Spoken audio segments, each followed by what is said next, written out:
Welcome to Cranky Live Sports Talk, where passion meets action. Hey sports fans, I am Cranky, and this is the Cranky Live Sports Talk, the podcast where we dive deep into the hottest topics, the biggest games, and the most controversial moments in sports. Whether it's football, basketball, track and field, cricket, or soccer, we've got you covered with expert analysis, insider interviews, and unfiltered opinions. Join me as I chat with the biggest names in sports, get exclusive insights and stories you won't hear anywhere else. Cranky Live Sports Talk is where you can hear the real talk, the hard-hitting questions, and the hottest takes. So, if you're a true sports fanatic, you don't want to miss out? Subscribe now to the Cranky Live Sports Talk on YouTube and hit that bell icon to never miss an episode. Cranky Live Sports Talk, where sports come alive. Subscribe today. Well, I'm back. I have no idea what that happened. Normally, when I click into my Cranky Live channel. Now that's a big faux pas. Frankly, I have no idea, people, why that happened. So you guys will have to forgive me for that mix up. I'm still trying to figure out how that happened. Normally, my Balance View switched position to my Cranky Live because I'm trying to promote my Balance View channel. Obviously, I did a woeful job. But I'm back. I'm back. So we can continue. Bless up Tripoli. Yeah, this is more like it. I was wondering why I only had 4 people. I thought the people they left because I keep telling them to hit the like button and they decide to leave. And I'm on Cranky Live and he says people are waiting. And I'm like, why are they waiting? I started it. So that was interesting. Yeah. When you're getting a little more older too, you probably just bless up Professor's documentary. That was an interesting one. Luckily, I learned how to do these things a little bit quicker than I normally did when I started. So, but I appreciate everyone being here. I have no idea how that happened because my channels are lined up from left to right. So normally I click on Cranky Live and I go right in. And I thought that's how I had it set up. But it is what it is. Tycoon, bless up Tripoli. Thanks for being here. We're back live, and so I went through a couple of things before people may have heard. And I'm just reading something here where Trump says he's going to impose a 25% tariff on all products coming to the U.S. from Mexico and Canada. There's some people. There's some mad people in this world, I know. So what that is saying, people, is that I want everything to be made in America. The problem is everything made in America is more expensive. So that 25% tariff you're talking about, even with that added on to the product, which is going to get passed on to the consumer, by the way, all it's going to be do is inflationary. If you bring it to the U.S., then it's going to be much more expensive.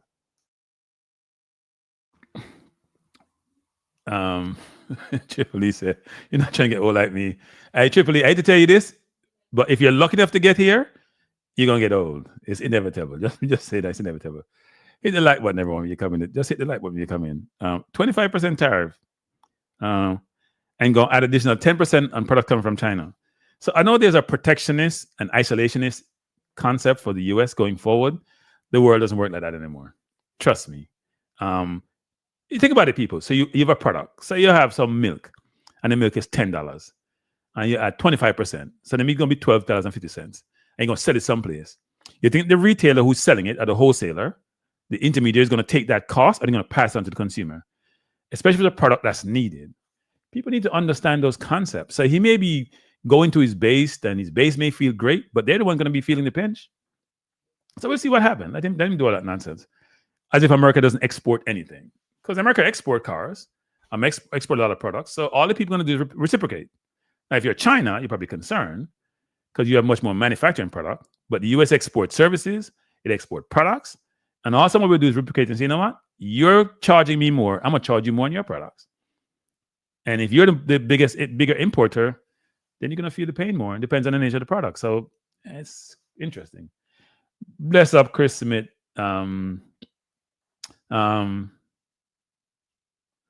Yeah, and tycoon, people don't realize tycoon, which is the problem. The reason why companies migrate jobs overseas is for profitability.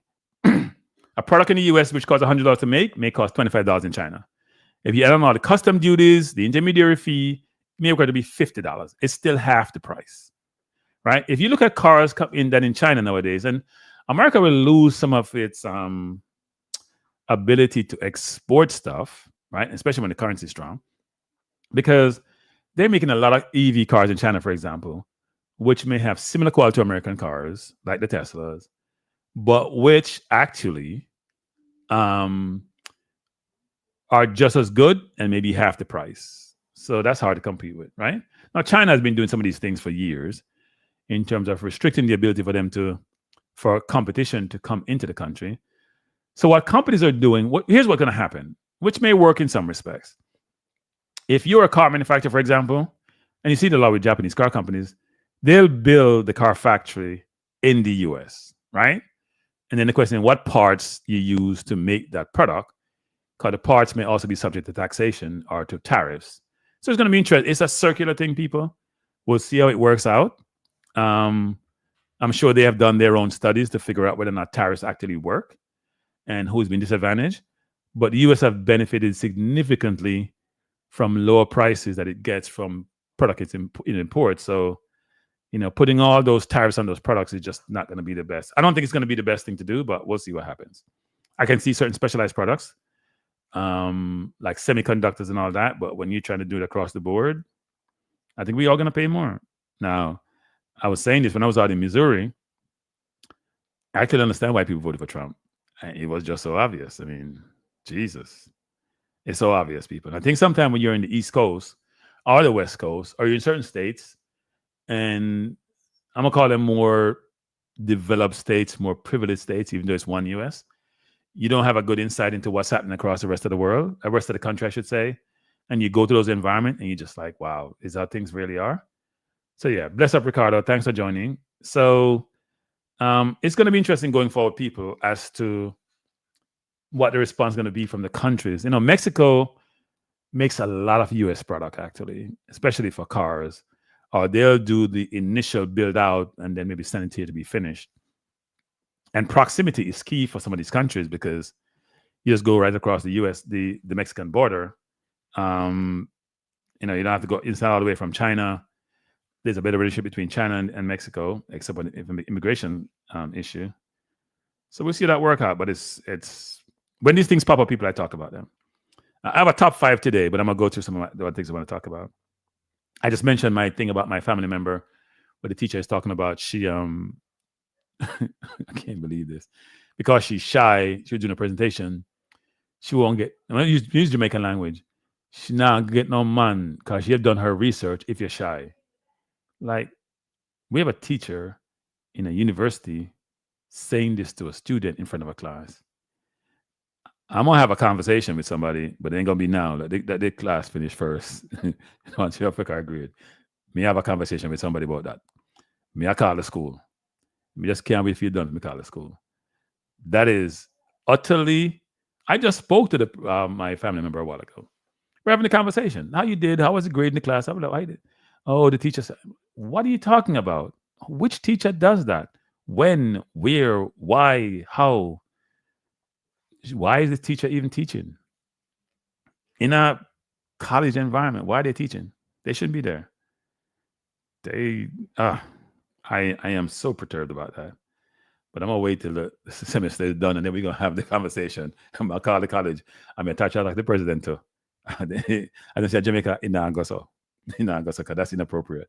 Sorry, that makes no sense to me. I was gonna say about Maverick before I realized I was on the wrong channel. People, we have 48. Why don't I know I'm miserable? How many I'm cranky?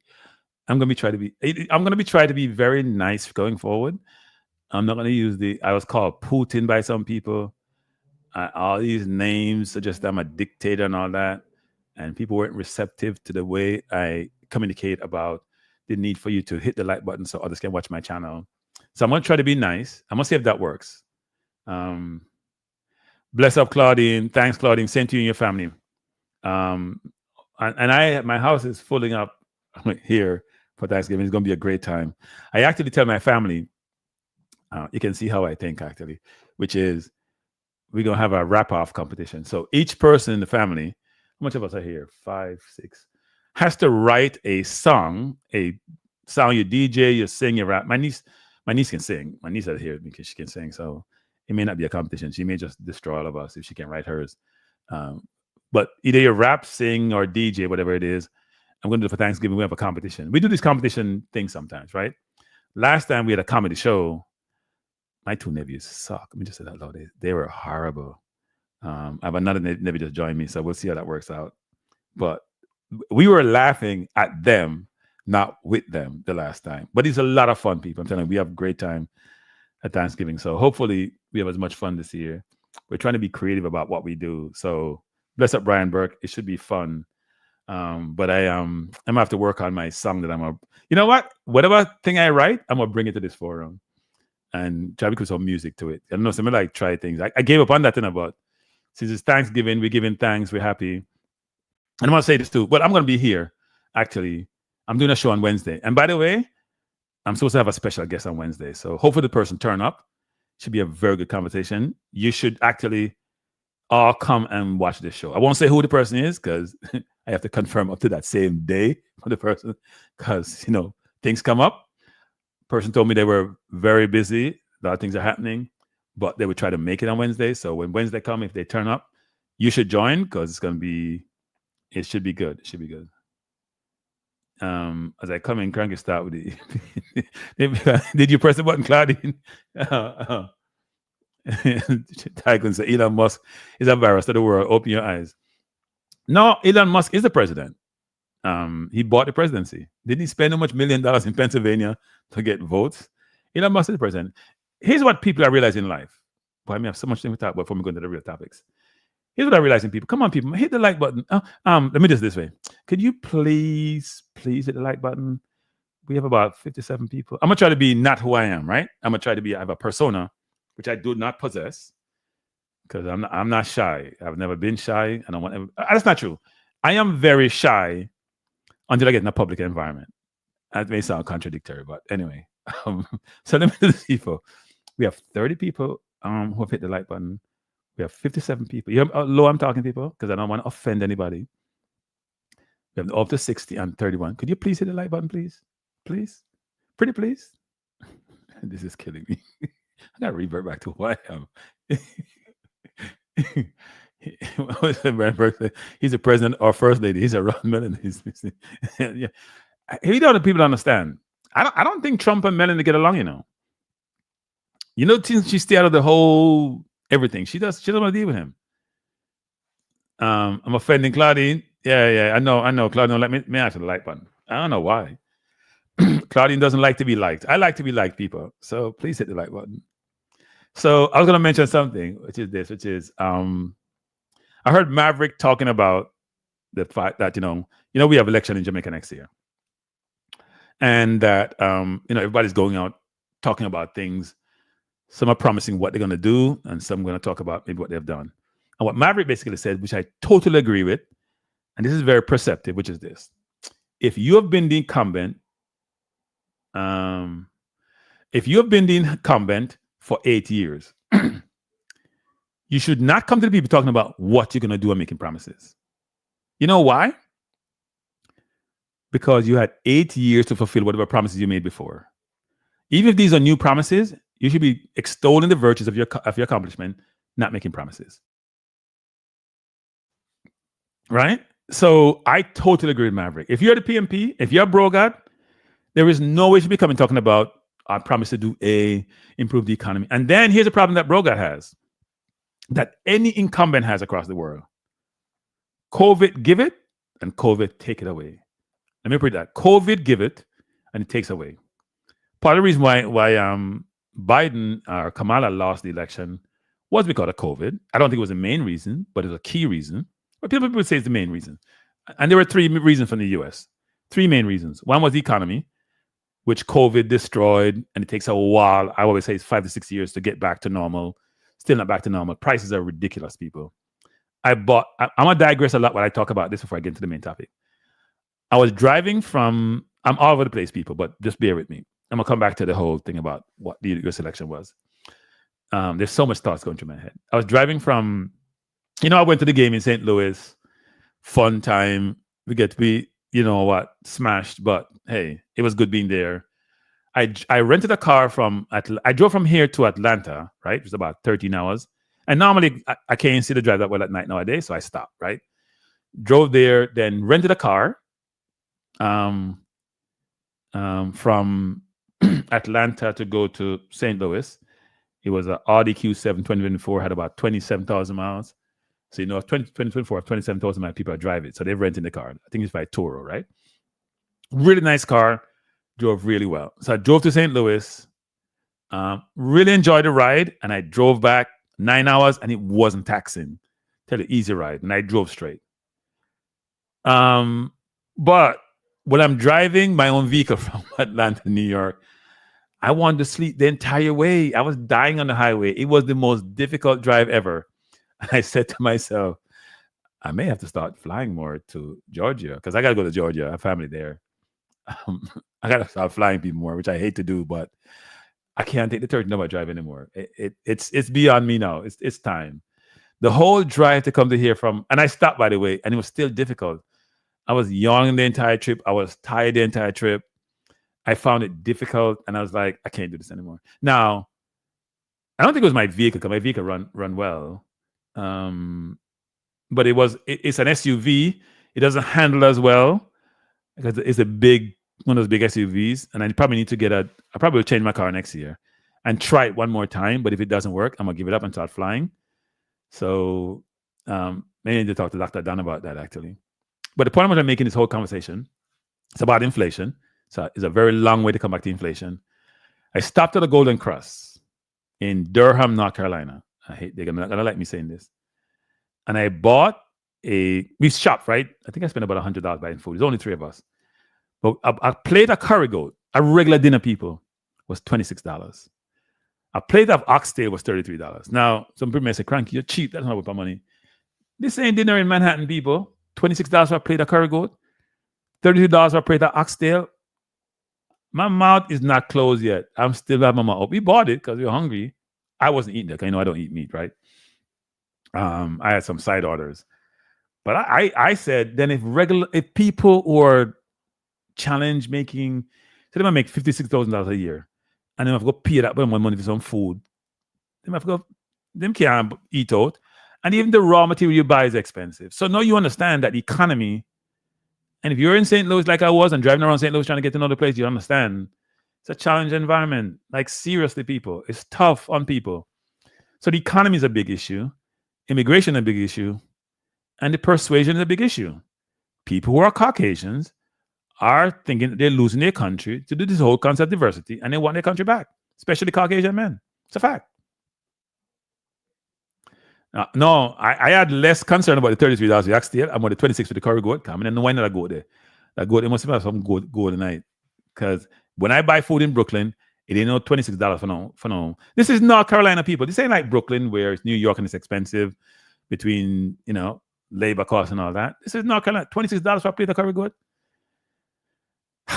And people must buy it because they're selling it. Yeah. So did you just authorize it? No. We bought we bought the food because people were hungry, but I thought it was ridiculous. That was ridiculous.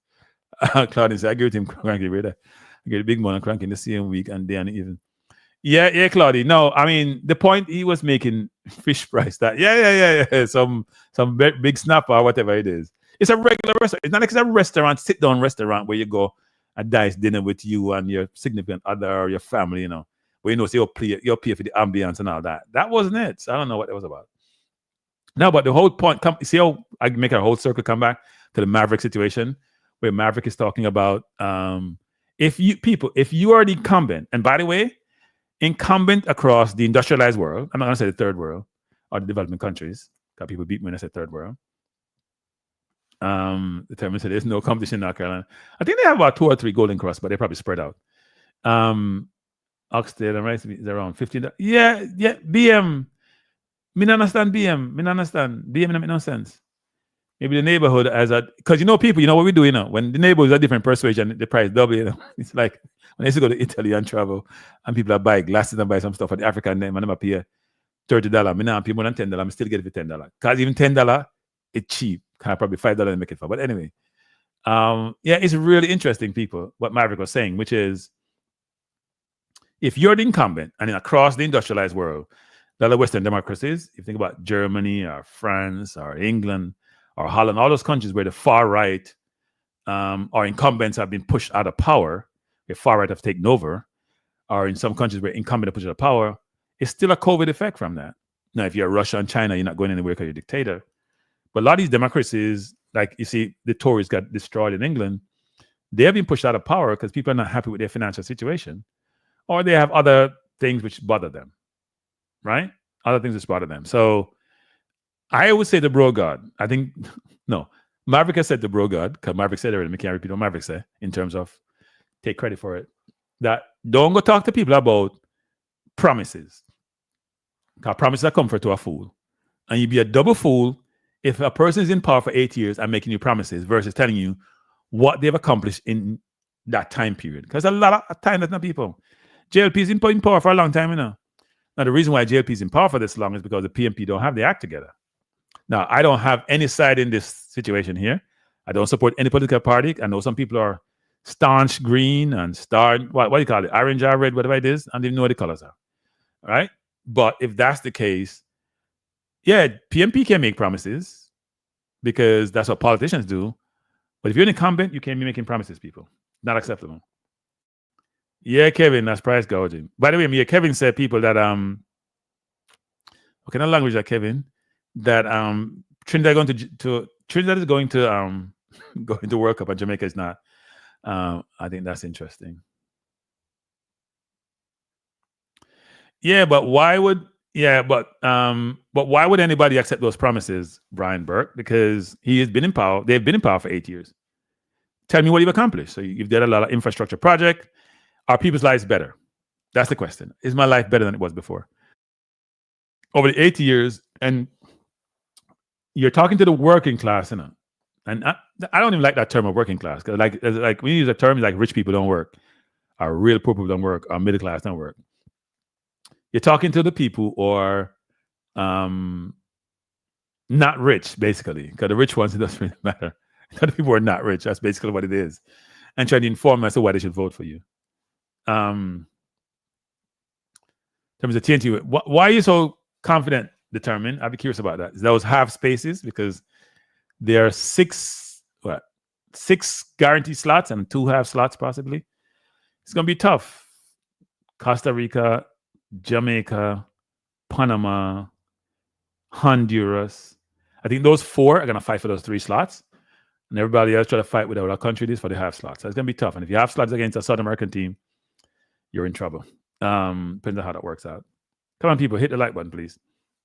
So it's going to be interesting. But I think the JP going to have it. They're organized. They have more resources, but they're going to find it hard to win, because I don't think, someone coming to radio and mentioned the other day about minimum wage was what, 6,000 something. No, it's 15,000. And they don't factor in inflation. They don't factor in purchasing power. Those numbers need to make sense. What's the real income increase for people? Or as the JLP is doing now, because what governments do, they're going to not tax people making over what, 3 million or something like that, something like that. So they're trying to come up with all these incentivized things to make people vote for them. So it should be interesting.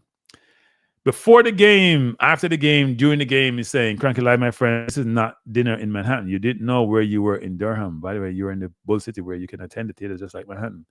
Stop hating. I think Before the Game lives in North Carolina, if I'm not mistaken.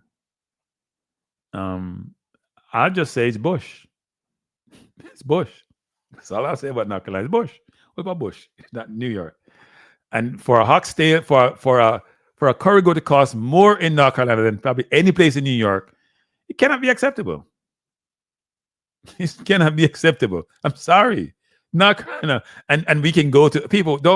I don't want anybody in any city throughout the US to come talk about you can attend theaters just like in Manhattan. There's no just like in Manhattan when it comes to theaters in the US. Okay. There's no place in the US is like Broadway. So let's not go with this. It's not just like New York. You may say, yeah, there are theaters in Durham and you can attend them, which may not be as good, not be as renowned, but don't do a comparison with New York. So before the game, don't do that. Please temper that. You've been to New York. You've lived in New York. Please temper that. America is not Bush. North Carolina Bush. North of Georgia Bush, even though they might change. Missouri is no call it Bush, we call it Disappear. Lord have mercy. Disappear in Missouri. It's different.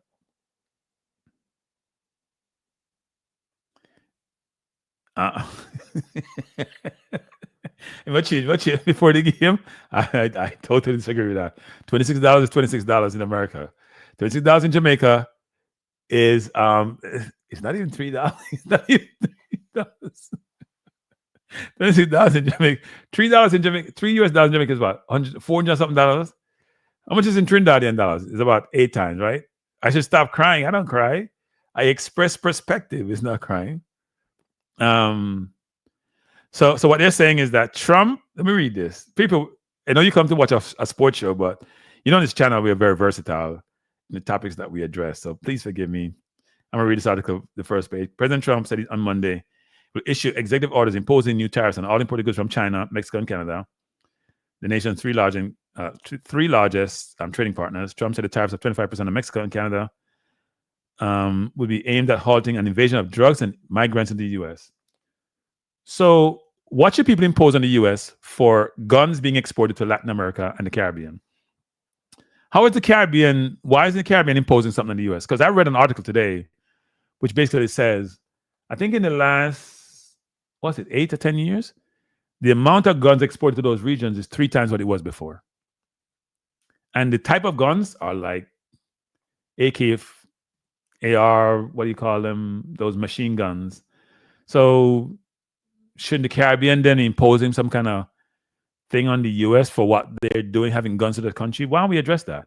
And why don't Trump get a brain and realize that part of the problem that the Caribbean and Latin America have in terms of exporting people is that they're not safe in their own country and they don't have opportunities. When you have them build industries, restrict the gun, you'll have less immigration. Or you start penalizing Venezuela and precluding them from selling their oil and putting all these restrictions on them, and their people off to leave because they have no life. Why don't you do that? Why don't you really look in the mirror and stop trying to provide a perspective to your audience to make it yourself look good? We're not addressing root cause here. We're just addressing symptoms for these people. That's part of the problem. US is very hypocritical. Anyway, let's go to the main topic for the day. Before the game, Cranky just cheat. I think Cranky is just smart. That's just me. And maybe a little bit frugal because you understand the value of money. Cranky Live shirt, look official. It's official. It's Cranky Live, you know. It's Cranky Live on the name. I have a number of these. If I'm going to do a program, it has to be professionally done. It's my view. I'll put up before the last comment because I know we might talk about have money. Everybody have money before the game. Everybody have money. The question is, how much money do you have? That's all it is. But everybody have money. Now, I don't have more than my neighbor or the next man. But we're here to talk about football. So let's jump into EPL update, and then we'll jump to the other topic for the day. Yeah, Mr. Exactly. The man who's been bankrupt more than any other person, and is a billionaire. Billionaire bankrupt. Yeah. He's probably going to get some money from Elon. Elon can give him a few billion. Elon is worth what? Over 300 billion? And here's another thing, people, that I realize in life, which is very important. People who have more money they can spend are going to find things to do to make themselves feel interested or feel useful because they can buy anything they want. So money now goes out the door. So Elon Musk wants power. And so it's all about power now for him. It's not about money anymore. He can't spend 350 million pounds, dollars, I should say, not pounds. He can't spend it. Don't know what to do himself. This is a man who allegedly take drugs, people, and his board still keeps him on board because he's Elon Musk. Take all sort of drugs. Cocaine is been alleged. I don't know what I'm consuming. It's alleged. And he can't get away with it. And now he's with Trump. And he's from South Africa, by the way. And we know how South Africa is in apartheid era and all that. So he probably have some of that remnants in him. So hard to deal with, but it is what it is, people. So let's talk some EPL, and we can go into the main thing. Come on, talk some Caribbean football and Jamaica football, and some Mason Greenwood Saga. Actually, please hit the like button, people. It's important you do so. I would appreciate it. You see how nice I am today, people? Can you imagine? You can see how nice I am. I'm very nice, aren't I? You can't read this. Let me try to build it up. Somehow my thing will not. It will not allow me to. I don't know what's happening here. It will not allow me to bring this to my other monitor. You still can't see that. I'm trying to bring it to my other monitor, and it will not come. So I don't know. This is not good. Okay, here's what I will do. I am trying to blow this up, but it doesn't want to blow up. I may have to open another browser, which I will do, and then bring it here. So give me 1 second, people. Let me open another browser because this is not working for me. You open another browser and then bring this up. This ain't working. Let me take this off.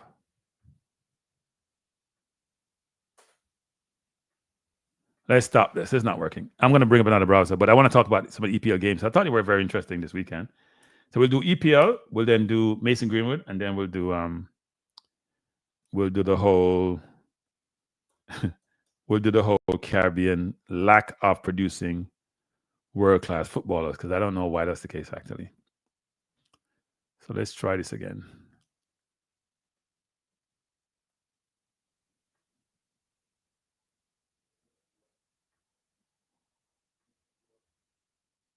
It ain't working either. Nope, that ain't it. I can see I'm having problems today with my screens, because I do want to talk EPL first, because I thought, especially since my team did well this weekend, I got to talk some Arsenal, but I want to talk some Man City also. So I want to talk some Arsenal. I want to talk some Man City. I want to talk some West Ham today, because our boys Mikel Antonio won today, so that's a good thing. Oh, Lord have mercy. It's going to be a long evening. So my evening started off bad, and it's only getting worse. Seriously. I got to stop sharing this. I think it's before the game come disturb me, talk about something rich, and me just mess up the whole thing for the rest of the day. Before the game come and disturb me, and he knows me I struggle in life. He knows me I struggle more than anybody else. And I talk about rich thing. All right, this is much better, people. So here it is. And I have a mark. Well, people, you see me have a mark on the cover. See the thumbnail. The thumbnail is not by chance, people. I had a Mari on the thumbnail. I have Cunha from Wolves on the thumbnail. I had Kulusevski, who I thought was brilliant for Tottenham. I had Madison and I had Salah. So it's all the people who did really, really well. Yeah, I saw it this evening. Bad, Tripoli. So people, let's go to the games quickly. I didn't watch most of this game. I watched the highlights because I was driving. I feel like I'm still driving, people. And the way I'm operating today, I still haven't recovered from driving. So Leicester, Chelsea look good in a star. I actually, I'm in one of these pools, and I did predict Chelsea to be top 4 this year. But they can actually compete for the title. I mean, you think about it, people. They can compete for the title. They have enough players. They're what, in 3rd place? So if you look at the standings, which I'll get to, but let's go over the game and go to the standings afterward. So we have Chelsea beat Leicester 2-1. So now Chelsea's in 3rd place. Arsenal dispatched a Forest team, which was in what? Top 5? And they're now down to 7th. And we didn't get out of first gear. Let me say this. A friend of mine sent me something today. Right? I'm going to digress, people. A friend of mine sent me something from England. And he sent me something saying, Mikel Arteta gets a lot of criticism for his in-game management at times. However, his substitution yesterday were spot on. Thomas Partey, Raheem Sterling, Ethan Nwaneri. And I said to him, here's what I told him. Interesting. I said, first of all, I'm not the only one who has said, it appears, that his in-game management is awful. And I made a counter-argument to yesterday's changes he made on Saturday. 1, Jorginho had a yellow card. May have gotten a yellow card. Easy change. Nwaneri should have played much more during the season than he did today when Odegaard was out. He wasn't playing him. And Nwaneri scores in League Cups games, scored the other day. And Sterling hardly get a look in. Sterling have over 100 Premier League goals. Play for Liverpool, Chelsea, and Man City. Play for England, dominant player. Still, he's 29 years old, he's not dead, and he hardly gets a kick. But we're playing Trossard, who's not doing anything a lot of times of late.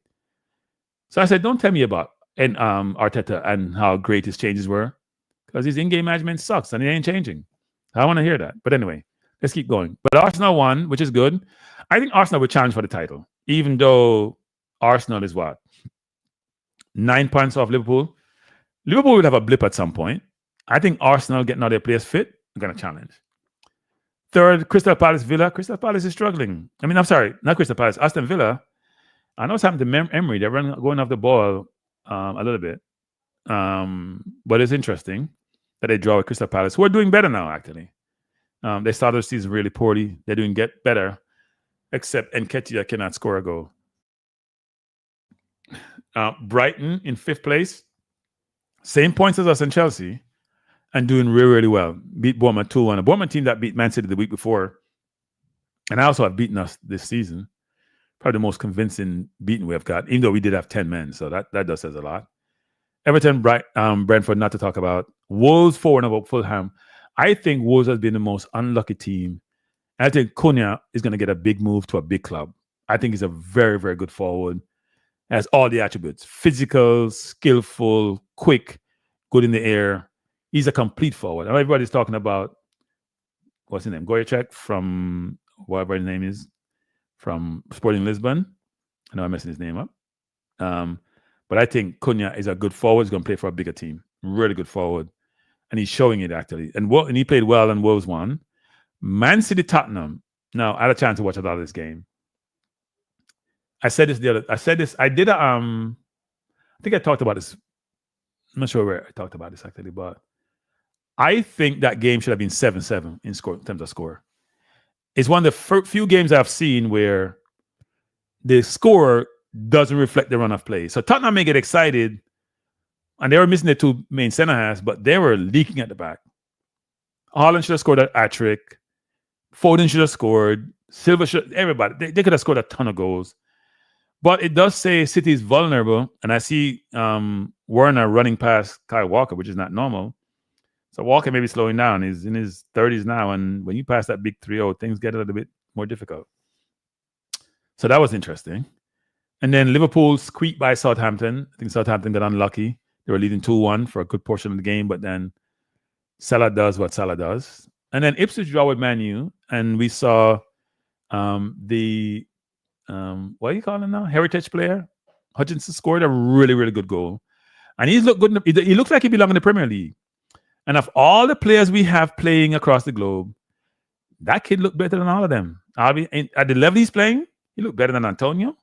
He looks better than Bailey. He looks better than Gray. He looks better than all of them. Unfortunately, he's in England on 21. No longer a Jamaica player, but he looks really, really good. But we ain't spending a lot of time on him.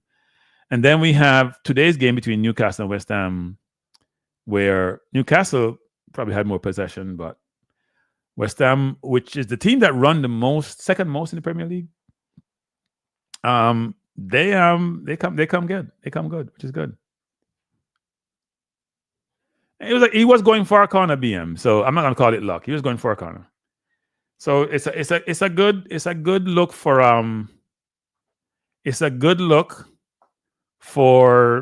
Hutchinson. It's a good look for Ipswich, who have played good football, by the way. I think you got to give Ipswich some credit. They have played good football. You can't say that for some teams. And Man U again. And by the way, I think Ipswich got unlucky. I think Ipswich was unlucky. I think Ipswich could have won that game. And those of you who were beating Onana when he first came in, I think Onana made some ridiculous save. The one where the lap had a point-blank open goal to score and he saved. Someone may say, you can call it buck up, which is inadvertent save, but he saved it. And these are the standings. Liverpool has Liverpool should be winning the league, 9-point lead after 12 games, right? So that means you have to lose 3 games and the other teams have to win all their games to just be even with you. I think Liverpool is in a really good slot. right? Really good slot. We won our last. I see. We lost. We have only one of our last 5 games. City has only won 2 of their last 5, and they've lost 5 in a row between the different leagues. Right? They lost in the League Cup. Was it League Cup or FA Cup? They lost to Sporting, and they've lost 3 in the Premier League. So interesting time for City, who are not used to this. But I mean, down at the bottom we have what you expect. Crystal Palace, I think, will get out. I think it's going to be between Leicester, Ipswich, Southampton, maybe Everton fighting for the bottom. I think West Ham will do well. West Ham spent over 180 million this past season. You know, I don't know why they are where they are. Wolves, to me, have a very good team, and they'll be better. And Crystal Palace have enough to. So the 3 teams they come up, and the one's going to prick up and they're going to go down. I think they're going to go down. Can't see any of them staying up. Not to say, imagine a body youth say not good, or you to take him off, go on. Yeah, it's the Jamaica fans, you know, and the mentality of some people who come from the bush. You know, no sense. They wouldn't know good if it hit them in the face. Now, I realize I need to do more 10-minute videos. Actually, people, give me 1 second, people. I got to do more 10-minute videos. Seriously. I think I'm having a problem here. 1 second. This has been an interesting night. I got to do more 10-minute videos, people, because, you know, I just did a 10-minute video about the xenophobia and the quota system. And it's the one I've gotten the most. I think I've gotten like 40-something comments on the video. I don't think I've had many comments before. Obviously, when you do live videos, you're not going to get as much comments, right? But people can't interact. But it's been a lot of comments on that, and people have different views. Most of the comments were positive in terms of what I tried to provide a very, I think in my view, a very balanced perspective around the whole what LSM said. And guys, you know who LSM is, right? And I want to call LSM had his views about the squad need to be balanced, which means they need to be having half locally born, or half locally born, and some who are playing in Jamaica in the team. And my views should be a meritocracy. And some individuals who are in the Jamaica Society and in the JFF need to have a quota system, which we showed in the under 20 didn't really work as it should. Right? So yeah. Oh, by the way, we'll touch on the Mason Greenwood and then we come to the Caribbean thing. But I do think that that video was interesting in terms of the feedback I've gotten for that video. Because a lot of people are in agreement that we need to better develop the football in Jamaica. And that's one of the reasons why I have the topic about the lack of world-class players from the Caribbean. It does says a lot, actually. You know, the Caribbean population is not the biggest population, but if you look across the world, whether it's Africa, in different countries, or South America, you can see them producing world-class players. We're not doing so. Our excellent players, sometimes world-class is an overused term, and only for a small elite, but exceptional footballers. We're not seeing that in the Caribbean, actually. We're seeing good footballers, not exceptional footballers. And the question is why? Given that athleticism is a key component and attribute you need to have to perform at a certain level. If you have certain differentiating physical attributes, then how do you convert that into technical attribute and leverage those two skill sets to exemplify or to ensure that you differentiate yourself in the world of football? And we're not seeing that. So I heard a YouTuber, I won't call her who it is, talking about the Mason Greenwood situation. And I was extremely disappointed in what the person said. First of all, let's go to Mason Greenwood. I call it a saga. It's a continuing story, never-ending story, different ups and downs to it. So it's my understanding that Mason Greenwood wanted to play for Jamaica. His dad wanted to play for Jamaica. And that's been publicized by Roy Simpson. His mom needs to sign some document. She hasn't signed it. So I say a couple of things. One is, I have known about this for a long while now. It's not been yesterday, day before. I asked the question, did Roy Simpson do the right thing by coming and publicize this? I don't think he did. And I have a question for somebody. I'm going to ask them about that because I don't think what he did was appropriate, actually. I don't know what he's trying to accomplish by doing it. Is he trying to force the person's hand? I'm going to tell you something, people. Wrong person hand he might try to force, if that's the case. Person ain't going to budge based on what some Roy Simpson says. Does he think in the public domain it's just satisfying the curiosity of the fans? Because fans are trying to figure out why the delay. Maybe. But he went on public television mentioning this. And I'm trying to figure out from a cost-benefit perspective, why would you do that? Is that helping? Will that expedite the process? What benefit you're deriving from bringing that out in the public domain? I have no idea. I don't think it was a smart move. I'll call it out. I'm not sure why the person did that. Right? Doesn't make sense to me. Even though some people knew about it, and I knew about it for a long, long time now. But I didn't bring it up because I didn't think it was appropriate to bring it up. But he put it out there, and all the YouTubers, as you know, jump on it. Now, I heard a YouTuber who went off the rails. And the YouTuber is going to hear me say this, and they know who they are. What you did was inappropriate. What you did was immature. What you did lack cogent thinking, lack thought, and lack perspective. So here's what the person said, because I heard them, because I was listening. And I actually hit the like button, but I didn't take my like back, but I should have. The person said that if they were Mason Greenwood and they were providing resources to their mom, they would take their resources back, and they went on and on and on in their feelings. Now, here's the problem with that, people. When you do that, then it becomes about you, not about the person and their family. Because you know what you're thinking? I am being disadvantaged because I want the person to play for my country. And I want to think about what's happening in that family. I don't care. And I'm going to try to blast that person to, I don't know what reason. Is it to get views? What it is? I have no idea why the person would do that. It is so asinine, immature, inappropriate to do that in a public domain. I'm going to call the person out. They know who they are. It's inappropriate. Inappropriate. And what you did was infantile. And you know you were infantile. And if you never call me or talk to me again, I don't give a damn. You need to grow the hell up. Grow up. Grow up. We have a conversation. Grow up. Please grow up. Views can't be that important, people. Your mind can't be that infantile, people. You need to grow the hell up. I'm listening to you thinking, what the heck is he doing? And this is not an idiot. No, it's not unfair. I don't care what you say. You're being an infant. You're being a kid. And I took up for you to say, you know what, people shouldn't cancel you. But you know what? You're acting like a 5-year-old. And if you don't like it, tough. And I talked to you about this before, and I'm not calling in the public domain because you're not listening. What you did was infantile and immature. For you to say that about somebody in their family, you don't know what their situation is. Huh? You're going to cut them off. You're not going to give them any resources. How you know you provide resources? From what I heard about this person, you and nobody else can force them to do anything. I don't think Mason can force them to do anything. But why would you bring that into the public domain? They're entitled. So I'm entitled to my opinion. I agree with you now. So that's my opinion. You're being infantile. I told you, I don't criticize YouTubers in this domain. I don't talk about YouTubers. But I lost it when I almost commented on this thing and I said, you know what? When I go on my own show, I'm going to comment. It's infantile. And that's why us YouTubers get blasted by people who have a certain disposition because they say we're all toxic. And yes, a lot of us are toxic. I'm toxic sometimes. But you doing that is ridiculous. And I've talked to you before. You're not listening. So I'm going to call you out. What you did was inappropriate, immature, and infantile. You don't like it? Tough. I'm up to here with your nonsense.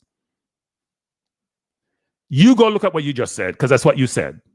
I'll listen to you. I turn off it after a while. I can't listen to this anymore.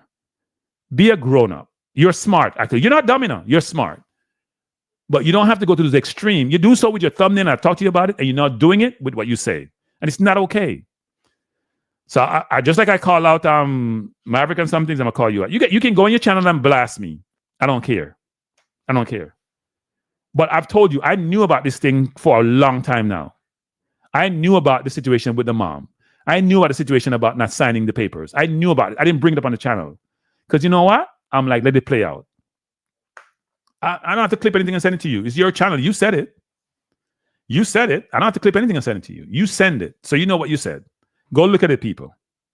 Inappropriate, infantile, not okay. And you keep doing this nonsense. I talk to you about it. I'm done having the conversation. I'm having it in the public domain. So when you go on your channel, go beat me. You're acting like a 5-year-old. And you're smart, by the way. It's not like you're dumb, you're smart. But I have no idea what your rationale for doing this because it's not okay. I can understand you say, you know what? I don't agree with the mom for not signing. I wonder why. First of all, we don't know why she doesn't sign. You can say it was inappropriate. I'm telling you that it was to me. We agreed to disagree. No, it wasn't in jest. It wasn't. You can take it in jest all you want, BM. I thought it was inappropriate. So You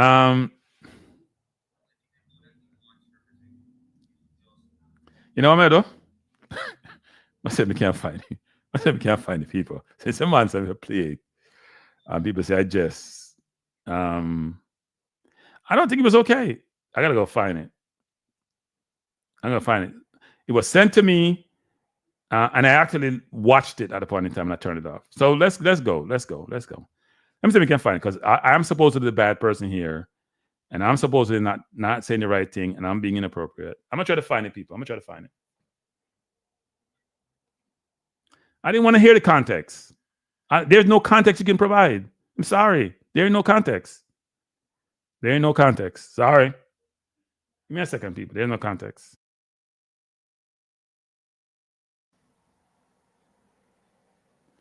I'm trying to find this thing.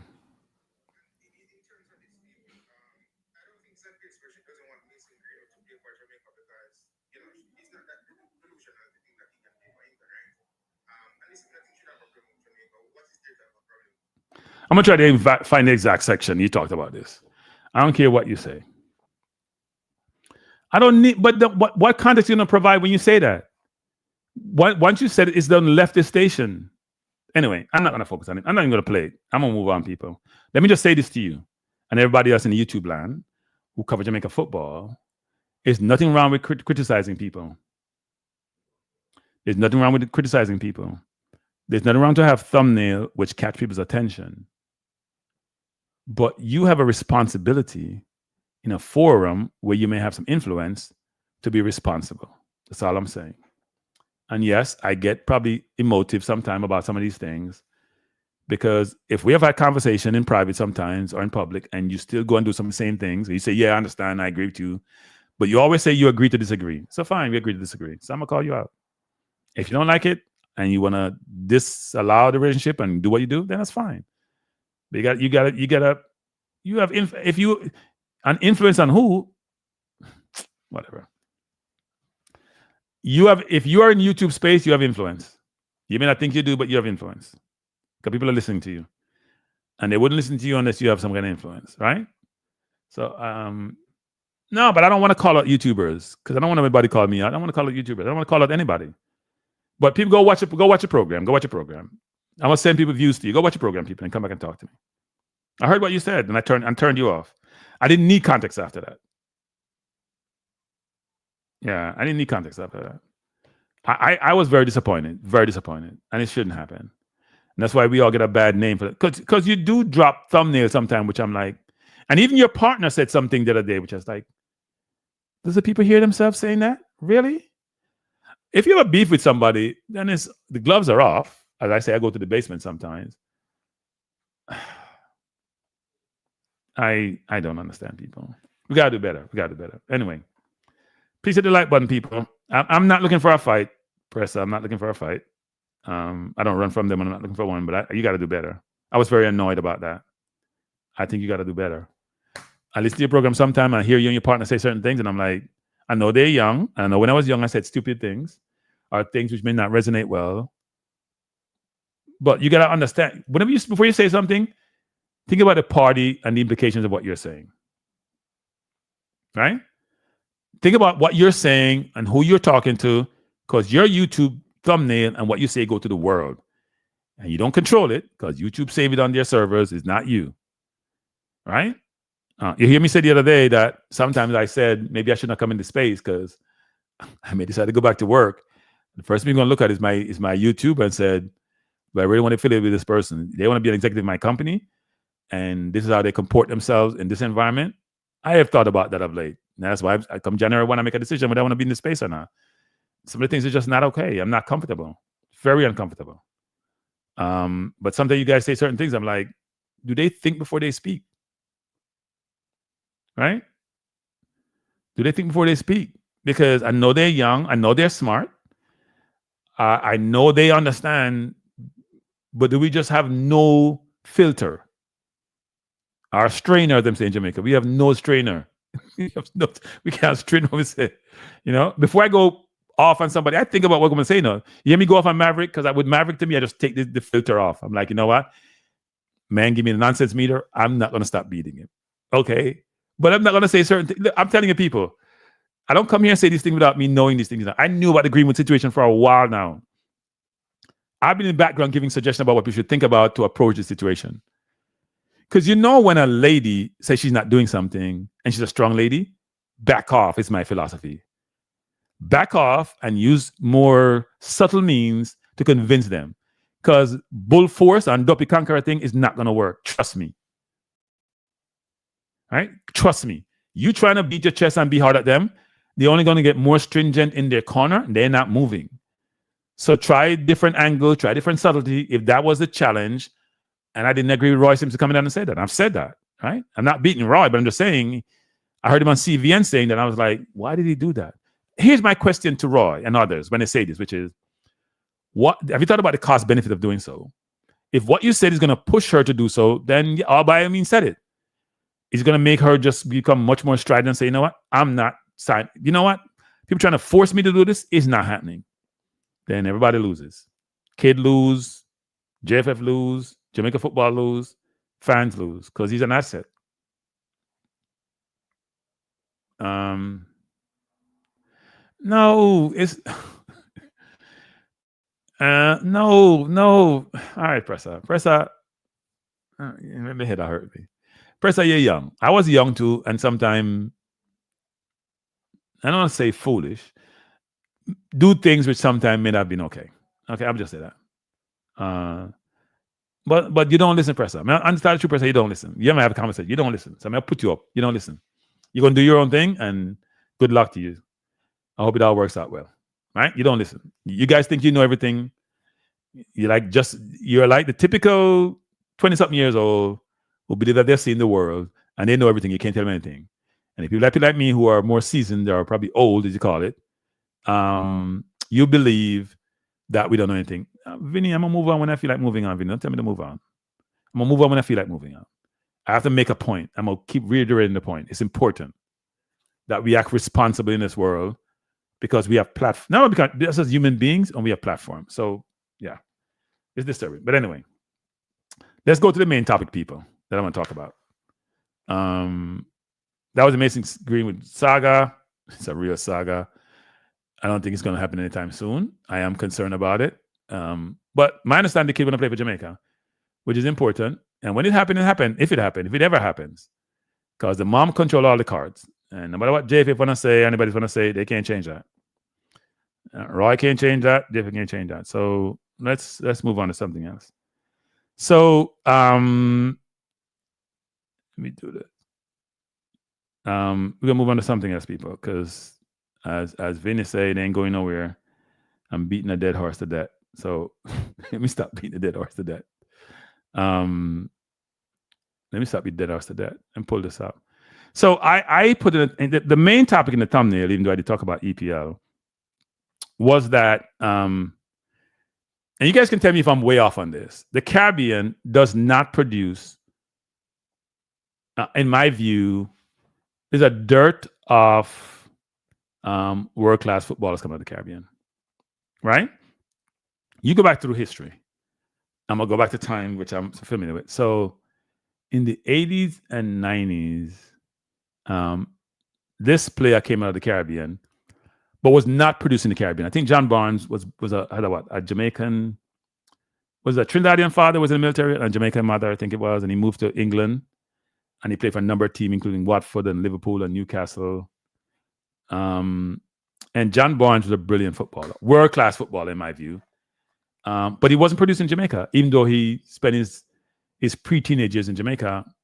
His ultimate development came when he went to England, right? In terms of him matriculating from being a preteen to teenager and then playing a ton of games for Watford, ton of games for Liverpool, and then end up his career with a number of different teams. And I just say what Roy Simpson did was stupid. I wouldn't call it stupid, but I don't know why.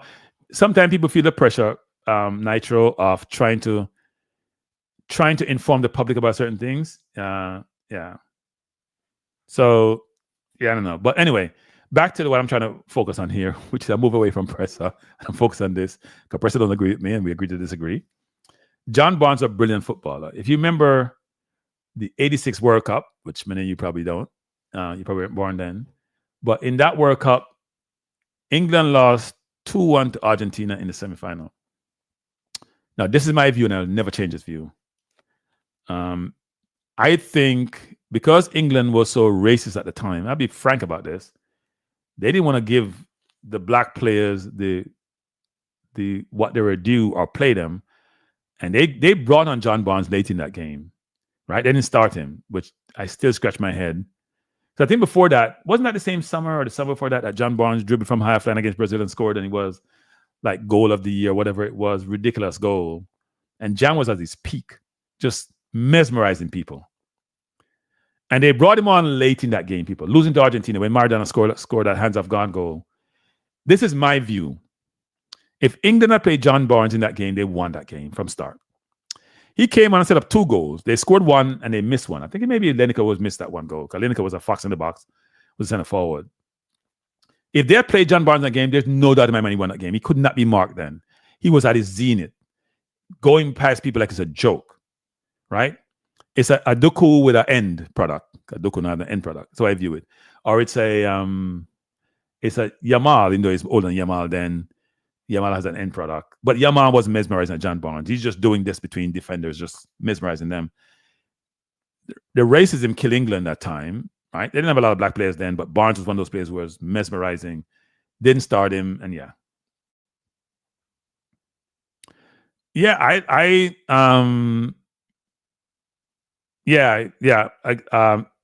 Ricardo. And Nitro saying Lindemann said Barnes was 3 times better than every player in England said except Glenn Huddle. Yeah, and Huddle was a more skillful player, as you know, the technical player.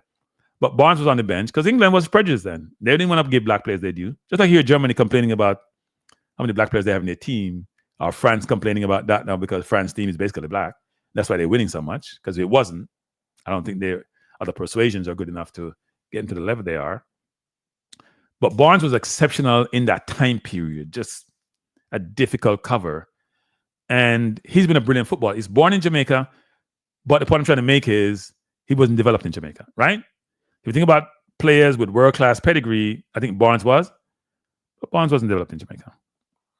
So that's interesting.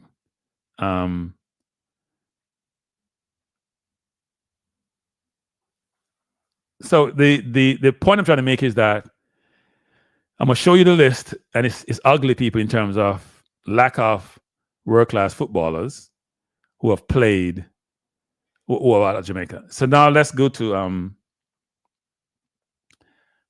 another player. May not be world-class, but wasn't far from it during his heyday. Now he's on the periphery, right? He's on the periphery. Now this is Raheem. I'm just bringing up the players I think who have been very prominent. This is Raheem Sterling, right?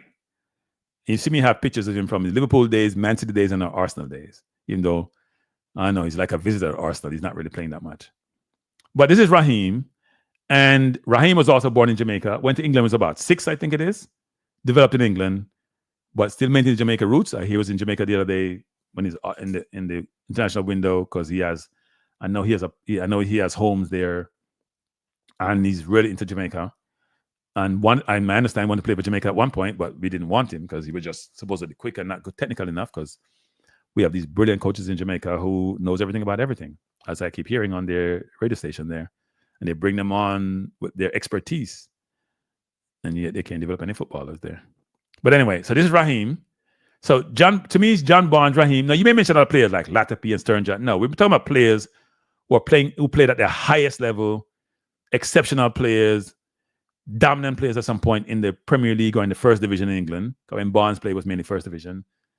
Or played in other parts of the world. We say English-speaking Caribbean, not like Suriname, Guadeloupe, or any of those countries, right? In English-speaking. These are only 2 that I know. They're from Jamaica. And then we'll bring up the one who's probably the only world-class football I can remember that I know of that came from the Caribbean is this player, right? Dwight York. That's the only one I can think of who was produced in the Caribbean, who played in the Caribbean, who was produced in the Caribbean, played for the Caribbean, who I think is world-class. Now, I don't have Luther Briss's stat, Brian Berg, right? But I'm talking about world-class football. This is the only player, and in my time, which has been a long time, I can think of who's been a world-class footballer is Dwight York, right? I don't think that is indebatable. Aston Villa, Man U. I won't talk about the other teams he played for. Like I think he played for like Sunderland and a couple more. But these are the two main ones. I think he played for like 5 teams. He even played in Australia. But these are the two main teams he played for. Very good at Villa. Was so good that Alex Ferguson bought him. Had a partnership with Cole, Andy Cole. Exceptional partnership. Won Champions League, won Premier League, won everything. You know, brilliant footballer. And that's when he played 2 forward, right?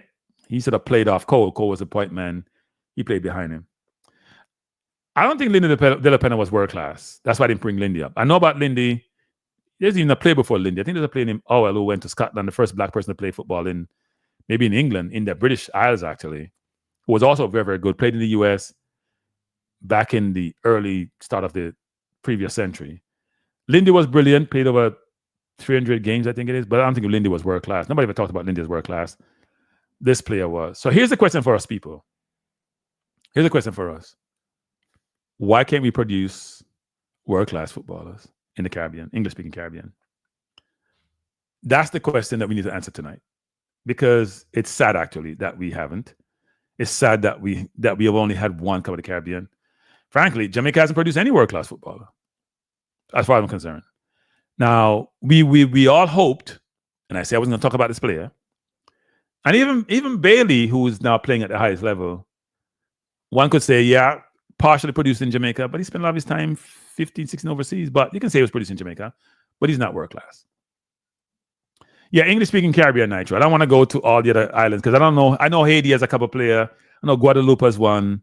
I'm saying English-speaking Caribbean. So Trinidad, the Windward, Leeward Islands, the Jamaicas of the world. I didn't include Guyana because we always think about Guyana, even though in South America, that they're part of the Caribbean. Why aren't we producing world-class footballers, people? Because, and here's why that's imperative, important. So I think in England, we may have between 500,000 and 1 million people of Jamaican descent. I said between 500,000 and 1 million. If you look at it, the black population in England is about 5% of what, 50 million, 3 to 5%. So we call it between 1.5 and 2.5 million. There are a lot of Africans there now, but it was mainly Jamaicans way back when. Mainly Jamaicans. People say 1 million. I don't think it's 1 million. When I look at the stats, I get various stats from different source, Nitro. So let's say it's 1 million. So Jamaica has 3 million people on the island now, even though that number don't seem to change for the last 20 years. So look at everybody I've left. And unless we're not producing babies, right? But so you have 3 times as many people in Jamaica as we have in England. I think it's more than that. To me, it's probably about 5 times as many. But yet, they have produced a number of players. They produced Sterling and Barnes, who went there. People like Kyle Walker. Somebody's may not be world class, but they're not far from it. They've been excellent, right? The Kyle Walkers, the Theo Walcotts, there are a ton of players actually we see in England. The Tonys of the world, all those people coming through. Some of them may not be world class, but they're very, very good players. So let's use the word excellent players then. Excellent players can play at the highest level. And the question is, why so many of these players that we're trying to get, like the more recent players, the Morgan Gibbs-White, for example, all these players of Jamaican heritage come through, same physical attributes. In fact, we may even have more of the physical attributes in Jamaica because some of these are mixed race, if you want to utilize that from a genetic standpoint. Yet Jamaica has not produced any player at that level, except maybe if you want to say very good players, you could put Bailey in there if you want to, give him where he's playing, but one could challenge that, right? We have so many of them who have played. So we say Bibi Gardner. Bibi Gardner was not close to world class level. Very good player for Bolton, but Bibi didn't get to play for any of the top 16 or top 18. Bibi was a very good pro, played a long time, but he wasn't never considered world class or an excellent footballer per se, right? Because there's degrees of football. There's world class, there's excellent, there's very good, there's okay. I don't call the footballer bad if they're playing at the highest level. So Bibi was a very good player, long career, but yeah. So Nitro says, and I have some of that Nitro. Nitro said in an interview, poor facilities and low quality coaching. So, hey, wait, back up Nitro. You can't say anybody a low quality coach in Jamaica. We have big coach. It's a big coach in Jamaica. I see them pan compound maverick program and extolling the views of them footballing philosophy. Me, one of them come on and said the other day that the reason why Bailey is not playing, may not play at a certain level because of the players around him. All sort of stuff that they say. But here's my view on this. I'm going to talk about a couple of that. One is, and the other players like Shaka Hislop, but Shaka was born in the UK. He wasn't born in Trinidad, right? Some may say people say Latapi and those players, but they weren't world-class players or even excellent players in the context of the world, right? If I go to Uruguay, I can pick up players today. If I go to Ecuador, I can pick up, and Uruguay have population similar to Jamaica. If I go to Africa, and if you're going to me resources alone, then there's Ghana, there's Cameroon, there's a bunch of other countries with challenge, but they also have better way of producing their talent. So a couple of things. I don't disagree with infrastructure. Many young players in Jamaica train on pitches which are not fit for purpose. They have limited access to proper facilities or professional coaching. While raw talent can flourish in challenging conditions, if you're going to hone world-class skills, you probably need world-class resources and world-class coaching. So we probably got to ask ourselves, for example, how come Uruguay does so well? And you're going to probably look at, do they have does the government invest in the football? Do they have the resources? Do they have the coaching? How come some countries like Ghana and Cameroon and Senegal do so well? Larger populations than Jamaica, but per capita do better than Jamaica from a world-class, excellent player perspective. To determine, say, Cranky, you don't have to go that far. I just said, why we haven't gone back to the World Cup? Good question. And then we want to compete with the US, who has all these attributes. And we complain and cuss the players when it puts to the US, and we cuss the so-called heritage players there. I understand. Jesus. You know what? I shouldn't put that comment up. I don't want to talk about Bailey out of Madrid. Can't compare. No, I can't determine if I take it pro rata, right? So let's say every 10 Ghanaian you get produced is one Jamaican football. So you got to think about it. Every 10 Ghanaian, one Jamaican football. That's how I think about it, actually. Because I don't see the Ghanaian winning any Olympic gold medal, right? So that means Jamaica is better physical attributes than the Ghanaian, which should give them an edge, which then should narrow that gap. But anyway. Ikari said, King has been rumored to join Aston Villa. Based on the 45-minute performance, I was saying 17. Is that why? By the way, I think King is a good footballer. So there's another thing to scouting and exposure. I did some research on this. So if you compare to South America or Europe, Caribbean players are less visible to global scouts, right? That's a fact. We don't have enough regional tournaments that attract attention. And you got to create an environment where you're allowing the player to show their skill set to others. So there is the infrastructure. We're restricted by the infrastructure and resources. We're restricted by, and we get to coaching actually, player socio-economic condition.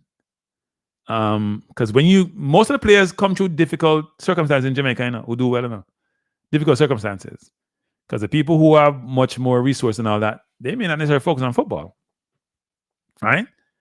The football education may not be as expansive as it needs to be. There could be education gaps. It could be family responsibility that preclude you from pursuing the sport on a full time, or it could be that you play the sport, but you're not being taught, or you're not being taught to think. And I want to give before the game, actually.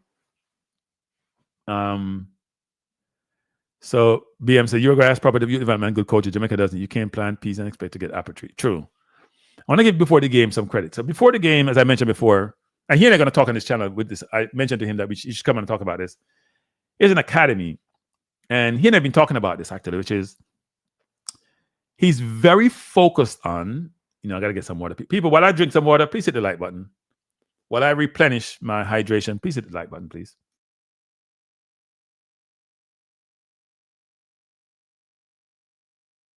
That water is intoxicating. Before the game, and I talked about the football. I said, what do you do in your academy? How do you develop players? What do you look for? And he's extremely focused on the development of the person, not necessarily the footballer, which I think is an imperative for any young person who wants to pursue any given discipline. Because the holistic human being and that person is what you need for them to excel, right? We talk about Robin Morrison a lot. Who was working with him outside of the context and confines of the football field? Was he getting good mentoring, good coaching, good support system? Did he have people to engage with who were giving him advice that he respect and trust and value? How did that work? How does that help the person? So when you develop the whole person and you help them to think and think deductively, and you show interest in them. He gave me some examples of situation he's in, and I smiled to myself saying, this is great for the kid who's trying to come through and to be a footballer. Because he has some people who he's talked to me about who maybe may not even have the potential to be great, but he's helping them develop as a person. And some of the potential to be great, but they may not get there because of how they think. And he's trying to help them. And I'm going to put his website on here and show you some of the things that he's doing, which is, I think is awesome, actually. But if you develop the person, then that person becomes a much more well-rounded human beings and better productive person in society. So even if football doesn't work out, or even if it works out, they're going to be better prepared for success or for failure, frankly. I wouldn't even call it failure, for doing something else in life which may not be what they actually aspire to do. Nitro said, a lot of our talented players develop bad habits, drinking rum and partying too much. That is why the environment of academy is important. Yeah. So yeah, some other factors, I think. Qualified coaches. I'm going to use Spain as an example, people. It's not by chance that the country with the most UEFA Pro license, the country where the young players need to become to at a rapid rate, you look at Barca, for example, in their academy, seems to be doing the best in world football over the last 15 years, I would say. So because it's prior to 2010, even though they won 2010 World Cup. You look at Spain recently, their women's team won World Cup. They won the Olympic medal and lost in the semifinal of one. They've won underage competitions. They have won the Euros. They just keep winning. And there's two main things that I think you look at for them that's so exceptional. One is their coaches. So in addition to infrastructure and exposure, critical factor you need is qualified coaches. Before the game may not like me saying this, but I don't think getting a coaching license from Trinidad through that means is the best way to go. I think if you really want to get the licenses you think are going to help you accreditation-wise, I think you should probably try to get to Spain or someplace like that, where you're going to learn both the theory and the practical and implement the practical on the field to differentiate yourself. You got to invest in yourself, right? You got to educate yourself. You got to put yourself in uncomfortable situations to maximize your potential. But although many of the coaches in the Caribbean are passionate, they lack formal training and they require certification to develop players to their full potential, right? So while there's aspirations and they're doing things in the Caribbean, like in Trinidad, to try to, develop the mechanism and certify coaches, I don't think it's enough to keep up with the standard of the developed countries and where these countries are going. That's why the FIFA development program, where they provide an expert, is a good thing. And we'll get more information on that hopefully this week about how that's working in Jamaica. But it's this, you gotta, to me, even though infrastructure is a problem, socioeconomics is a problem, to me, there are two key things, actually. One is the qualified coaches. And last but not least, which I always think is an imperative, is leadership. If you look at Spain, they have a strategic document, a multi-year document, which talk about their strategy for football for Spain. It was sent to me before the game. I read part of it. I got to read the whole of it. I want to come and talk to it one day. But I think if you are a Trinidadian, I know determined, but it's a lot of times you go to school determined, and the curriculum is the same, but the environment and teachers are different. Because you may go to Harvard and Yale, or you may go to some other school, but the teachers are different in terms of the quality of the teachers, the environment is different, and the pupils you're working with are different, right? The pupils you're working with are different. So all the tools that you have may be different, even though the curriculum is the same. And that's part of the thing I'm saying, which is I'm not bashing Trinidad. I'm just saying I think that needs to be revisited. But anyway. Because there's a reason why Spain seems to be producing all the coaches. Maybe 1/4 of the coaches in the English Premier League, or maybe 1/5, somewhere around there. It's 1/4 come from Spain. There's a reason for that. They don't come from Germany. You have Italian there and German there. They come from Spain. In fact, there's less of them in England than anywhere else. But we have an English coach, which seems kind of contradictory in terms of the direction of travel, doesn't it? Coaches in England can't get a job in England, but Jamaica's hiring an English coach. I'm confused. But anyway, that's me. But let's talk about leadership and the FAs in the Caribbean, for example. Because it's not just about coaches or infrastructure or socioeconomic condition, right? If you have a lack of strategic vision by the football administrators, that can hold the region back. A lot of governing bodies focus on short-term goals, like qualifying for tournaments. That's important, help to fund their operations. But you need to build a sustainable system that nurtures talent from the grassroots level to the professional stage. You have to take a step back.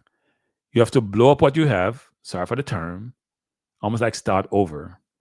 You can't keep patching up the pants. After a while, the pants can fall apart.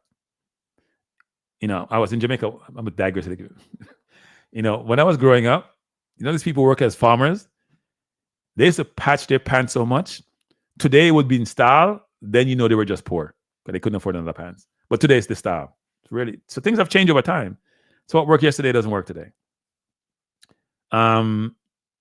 If the administration that prioritize having academies, having long-term player development, having structured pathways for players, the whole concept here, people like Roundup talk about, which is we are quick, we are physical, we are fast.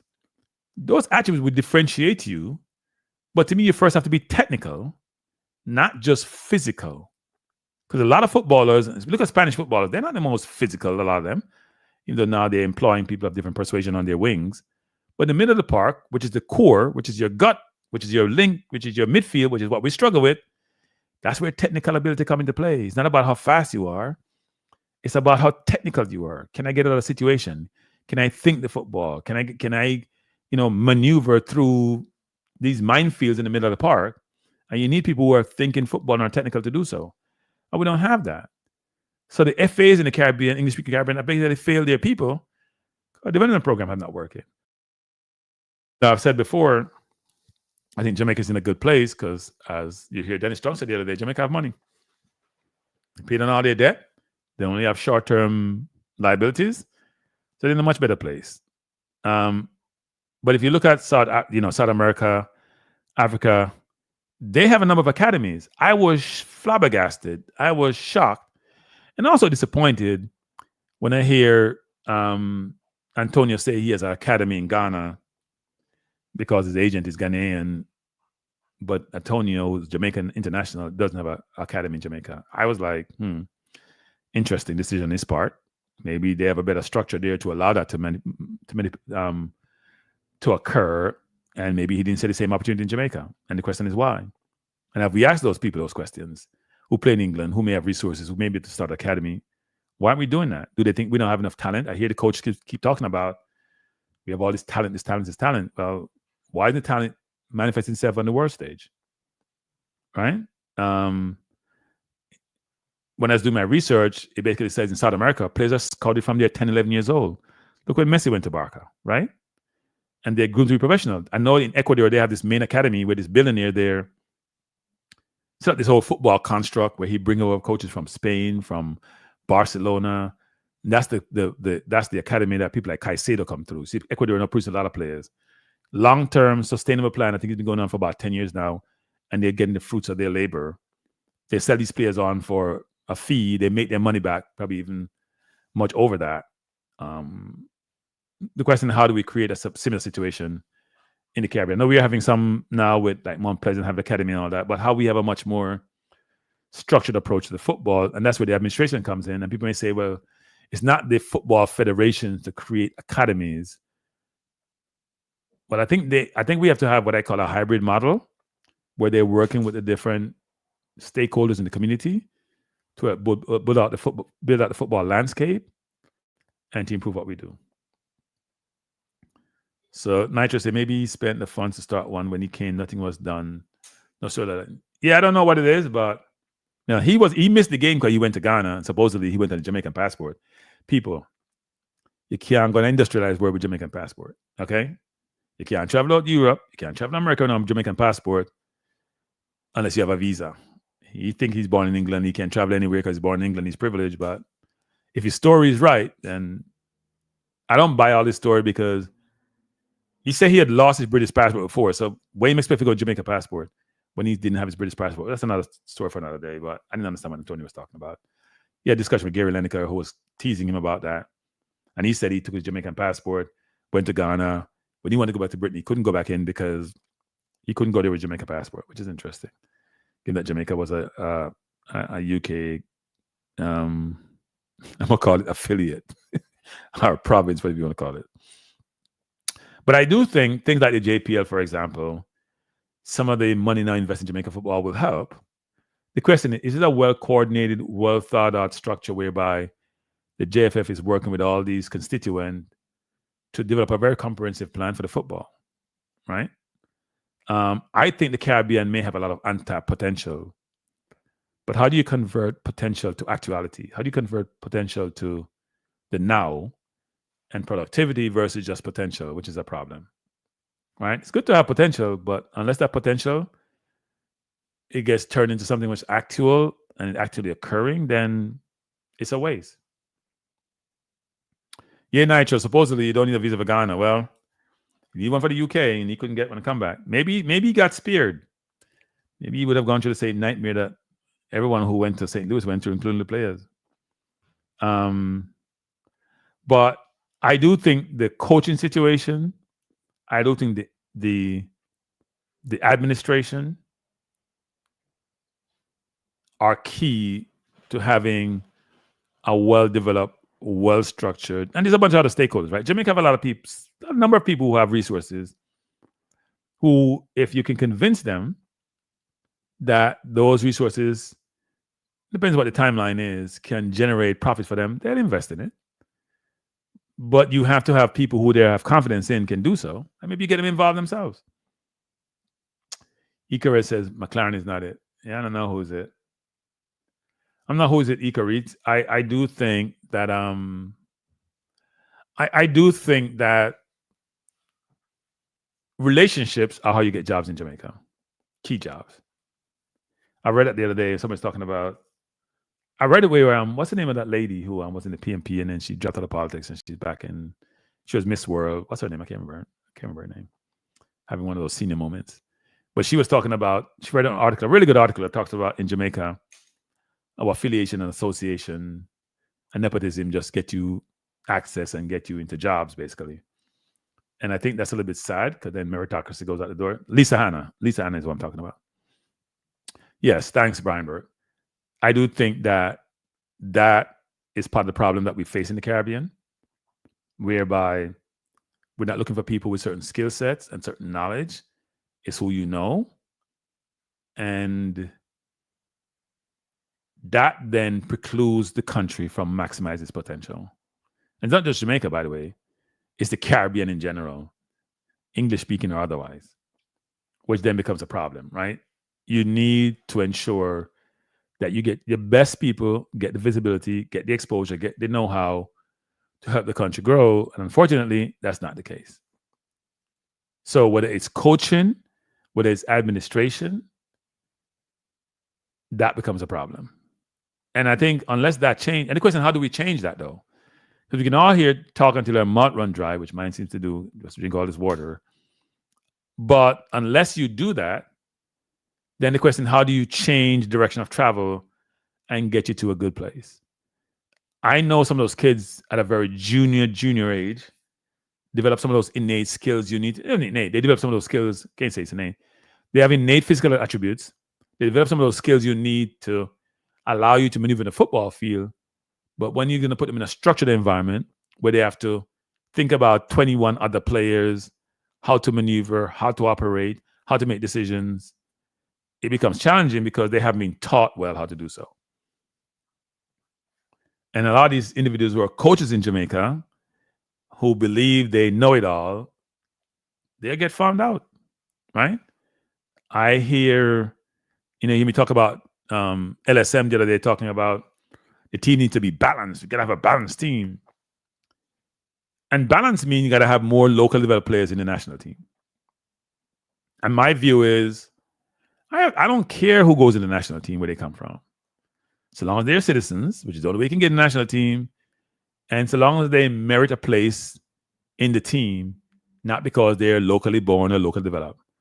But I also think it's an imperative for Jamaica, the FA, and stakeholders to work to revisit the programs we have in Jamaica to develop the kids, because they're failing the kids. That's the problem.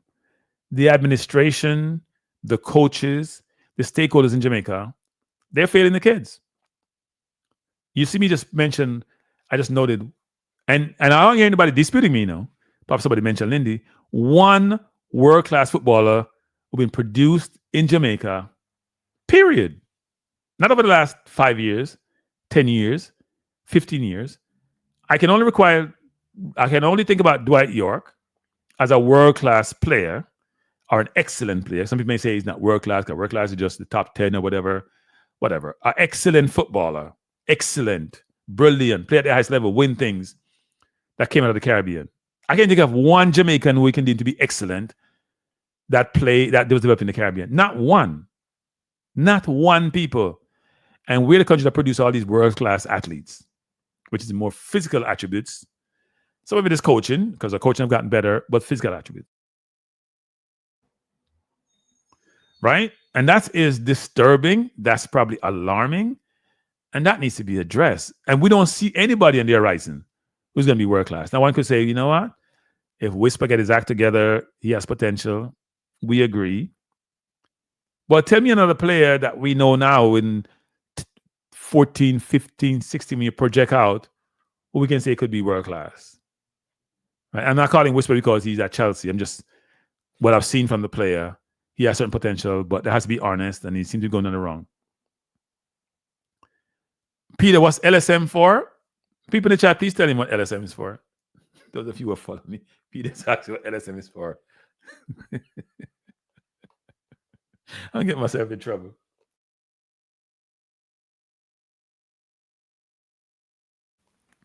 LSM is a person in Jamaica who covers sports, who has his own YouTube channel. And you can get the first word is little in a lot of ways, and you can figure out the SM. But LSM, little short, exactly, Kevin, little short man, LSM. Little short man would like to beat people. So maybe start beat him so he can feel what beating is, real beating. Nitro said the balance that is important is that we have quality in all areas. Can't mix Ferrari parts with Toyota. But LSM, Nitro, you know that Toyota makes Lexus, which I love, by the way. I love Lexus vehicle. And I've only driven a Lexus for the last 20-something years. So we can't be Toyota. Toyota lasts long to do with Nitro. Understand the eliteness of the Ferrari, because it's about speed, but Lexus is quality and Toyota is quality. So I'm using another analogy, Nitro. You can't use any American car parts in a Ferrari. Are you talking speed? Okay. All right, Nitro. I get you. But I'm a Toyota lover, actually. But I'm supposed to say Lexus lover, not necessarily Toyota, but Lexus lover. But Toyota makes Lexus. But the point I'm trying to make people is that the administration has to, and I know they're doing it. I know they're be part of the FIFA talent development program, which is important. But between the administration, the coaching, let me say something. This is important. I don't think we can mirror any given country, because we are unique in a lot of respects, right? We have a global brand. When we're 3 million people, or call it 6 million, you want to call it, that's unique. There's not many countries. Name me another country that has 3 million people and 3 million diaspora that's prominent as Jamaica. There's not many countries that have Jamaica prominence. Even larger countries with population 10 times as much doesn't get as much worldwide notoriety, doesn't have their culture adopted by so many people across the world. But and there's a reason for that. I think we're a unique set of people, but we have to leverage that uniqueness to help us in a lot of different areas. And one is in the football. So Foreign Spider said, I think the real problem is we can't recognize talent until it's been validated. Yeah. I think Antonio and Sterling and Calvin Phillips, and it goes on and on. Some of the people which who probably have talents who we didn't recognize, and probably could have played for Jamaica way back when. And even now, there may be people in Jamaica who even playing the JPL who probably could do a good job, but we haven't really seen it because we can't recognize it, right? If Bibi Gardner didn't play in the World Cup, he probably wouldn't have been picked up by Bolton because that's where you get recognized. And people are going to say, well, cranky, that's why we have no quota system. I think your quota system is misplaced in terms of how it works. I don't disagree that exposure is an imperative for players. They're getting exposure now. They're playing in the CONCACAF region. They're playing in those CONCACAF championship, you see. But it's also a problem whereby they play in these games like Cincinnati against Cavaliers and they look so out of place. And also maybe what Jamaica should do is this, which is going to seem strange, people. I'm throwing out these ideas, which is going to get people all upset at me. But you know what some countries may do sometimes, actually? I think Mount Pleasant trying to do this, but it's not really working well for them. They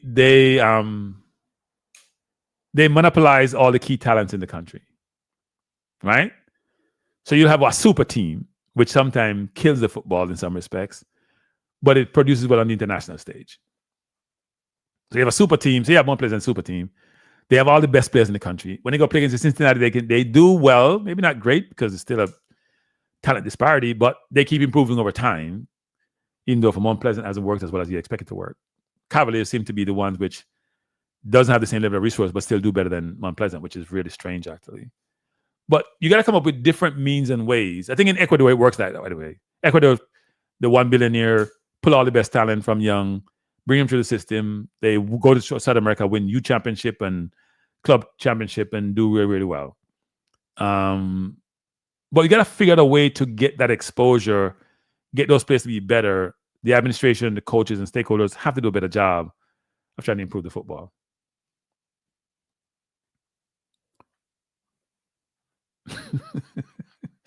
I'm not saying that. I just call him what I think he is. That's why he looks to me. If we had lost at least 10 of it would have been World Cup. Yeah, Nitro. That's Nitro. I'm telling you, Nitro. Even today, I was looking at the list on Nitro. I was looking at the list. I see the players from Tottenham and Chelsea and Ajax on that list, and I'm saying, and the JFF just say these players can't be part of the program because they want to get. It was so. I keep telling people this. So we went through the Caribbean qualifications, to get to CONCACAF, and then we had Cuba, who have no resources. Cuba don't have no resource, people. Cuba is living in the 1950s and 60s, America has decimated Cuba in terms of how much they've restricted them in so many different capacity. But in this region, everybody that we all live off America, right? You're like part of the branch of this big tree. If America tourism weren't going to Jamaica, it'd be detrimental impact on Jamaica's economy. So the big bad wolf controlled this region, and Cuba is feeling all that pain over the years, given that they went communism way back in the late 50s, early 60s with Castro, right? It's a problem. So we have to come up with a hybrid construct to allow us to move the football forward. It can't be like, you know what? It's just got to be the clubs who respond for academy. I agree that's how it works normally, but we got to come up with something else that works, that allows the football to prosper and to foster and to excel. And right now, we don't have that situation. It's not working as well as it should, and that needs to change. And I think that, which is JFF, look, I think the JFF has made progress, quite a bit of progress in the last couple of years, more so than they've made in a long while, right? The last couple of years have been good for the JFF. They have reduced their debt. They have gotten involved in the FIFA talent development program. They have done well in the Nations League, even though this year was tough, playing against the U.S. early. Went to Copa, didn't do as well as they liked, but didn't embarrass themselves either. The worst beating was a 3-0 by Venezuela. Could have drawn with Ecuador and got beaten 1-0 by Mexico, so it's not the worst situation. They're better teams than us, and sometimes we overachieve. But I do think it's important for the administration to realize that their work is just starting, and it can't just be all dependent on the World Cup. You have to have a contingency plan. If I don't make the World Cup, what do I do? And it can't be that we stop, right? Now, we agree, we have to get to the point where, you know what?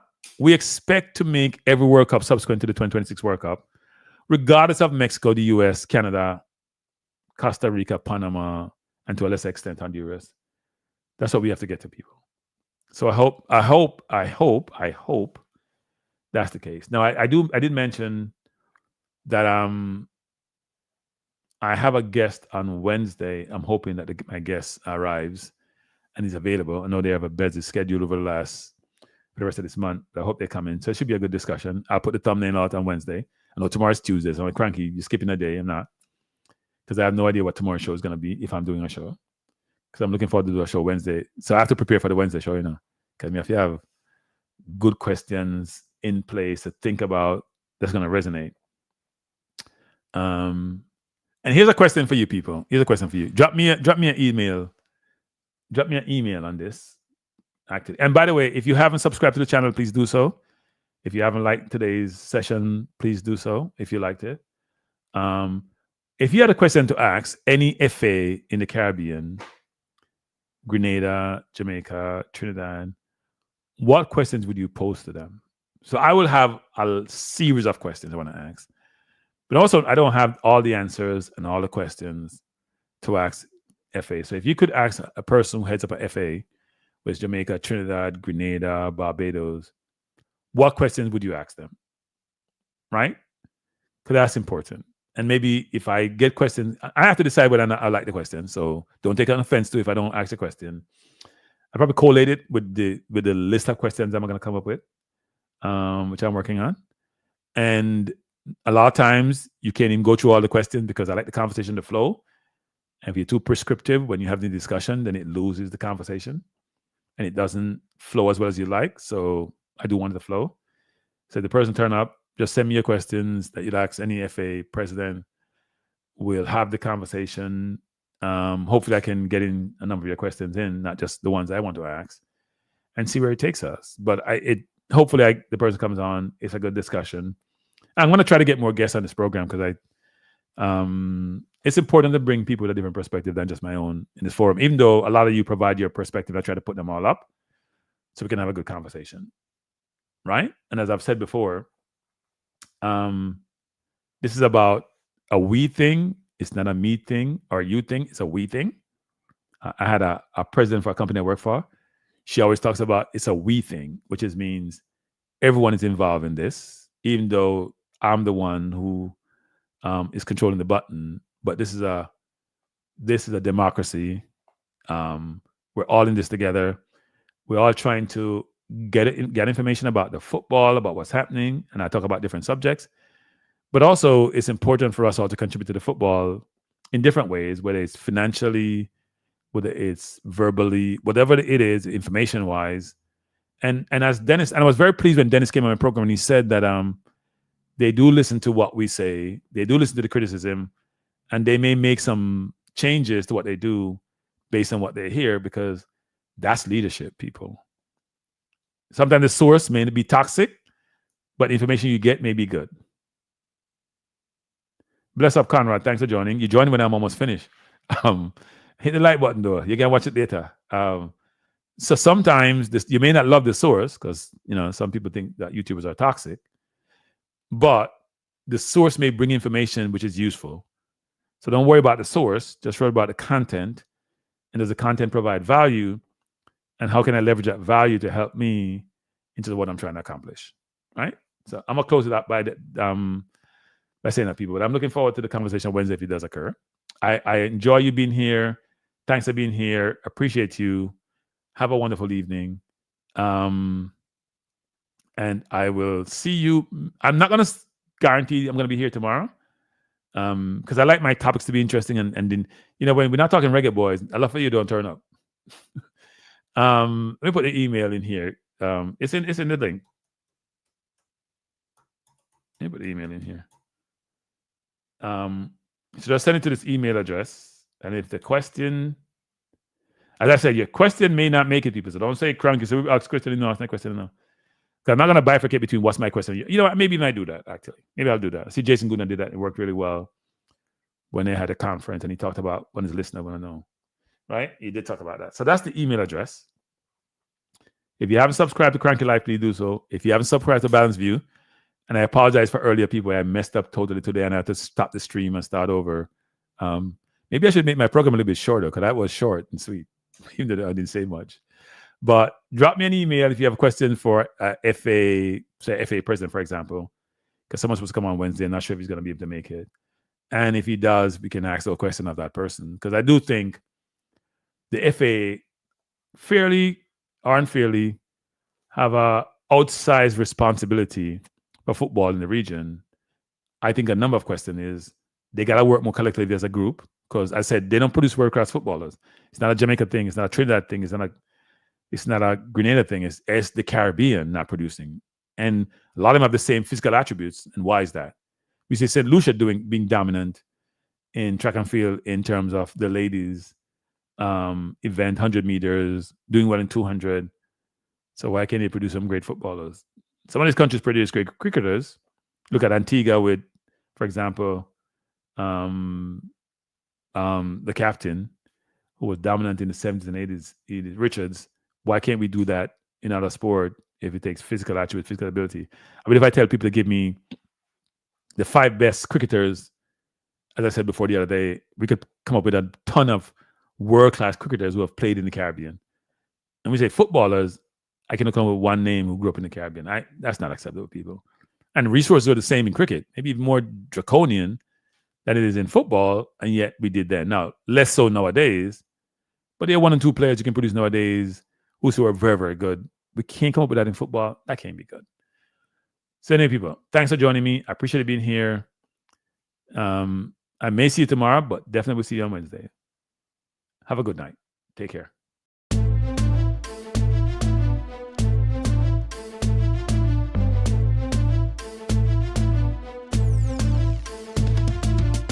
Frankie Life is the best to be now. For the best sports talk, and it's free, yo. Frankie Life will be your guiding light by keeping you informed both day and night. Frankie Life, tell them. Frankie Life, heed them. Frankie Life, want them. Frankie Life. From the courts to the field, we'll never lose because Cranky has the hottest news. With expert analysis, we break it down. Our in-depth coverage is best in town. Cranky Life, tell them. Cranky Life, heed them. Cranky Life, want them. Cranky Life. Cranky Life, where the sports is spicy and where we keep the discussion lively. Cranky Life, get to know the name because Cranky analysis is never lame. Cranky Life, give me my Cranky Life. I want my Cranky Life. Must have my Cranky Life. Whether it's football or track and field, you know Cranky is at the wheel. So join the journey through victory and defeat and subscribe and don't miss a beat of Cranky Life. Tell them, Cranky Life. Heed them, Cranky Life. Want them, Cranky Life. If you're from England or USA, from Kingston or Bombay, from Kenya or Canada, Lagos or Havana, visit Cranky Life. Tune into Cranky Life. Like up Cranky Life. Subscribe to Cranky Life. Cranky Life coming to you on weekdays. Cranky Life sometimes on Sundays. Pull up a chair and take a seat because Cranky will always bring the heat. Cranky Life. Me say fi tell them Cranky Life. Me say fi heed them Cranky Life. On them Cranky Life. Cranky Life will be around. Cranky Life is the best in town. Me say fi heed them. Me say fi want them. Me say fi heed them. Want them, heed them, want them. Cranky Life. Cranky Life. Heed them. Want them. Heed them. Want them. Cranky Life. Cranky Life. Heed them. Want them. Heed them. Want them. Heed them. Want them. Cranky Life. Cranky Life. Cranky. Heed them. Want them. Heed them. Want them. Heed them.